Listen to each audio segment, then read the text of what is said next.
friends, my name is Jonathan. And I'm his sister Michelle. Welcome to another episode of our program, I Believe, where we will learn all the basic beliefs of the Seventh-day Adventist Church.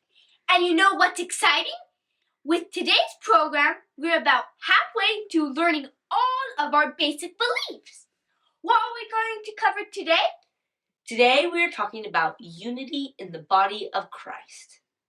Unity. That means to be together, right? It does. It reminds me of when we practice with our orchestra at church. You know how at the beginning all of us are warming up and tuning our instruments? Yeah, it sounds awful. It sounds like chaos. But then our director stands up and gets our attention and we start playing together. That's when the music sounds really nice. That's unity.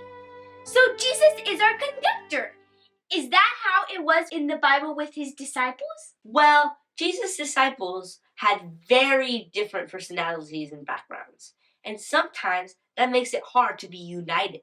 And after Jesus died, they met with more than 100 other men and women who were also very different. As they all prayed and studied together, they laid aside their differences, and that's when they became united around Jesus. So focusing on Jesus is what made them more united. It's a bit like a wheel. Do you see how it has spokes radiating out from the center? The center is the most important part because it holds the wheel together. And as the spokes come closer to the center, they also come closer to each other. So is that what it means for the church to have unity? Yes, we need to focus on becoming closer to Jesus. And as we get closer to Jesus, we will get closer to each other too. And you know something else about unity? What? We need to have unity even though we have diversity. What do you mean? Jesus wants the good news of salvation to be spread across the entire world, so everyone will have the opportunity to join God's family and be a part of the church, the body of Christ.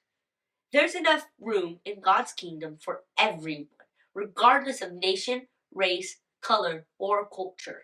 This is wonderful news. It means no one is going to feel left out. It also means God's family will have so many different kinds of people. But how do we keep everyone working together? Regardless of how different we are, we should always remember that we have two things in common. We all come from Adam and Eve, and we all have been saved by Jesus. And that's what our sentence talks about this week. What do I believe about unity in the body of Christ?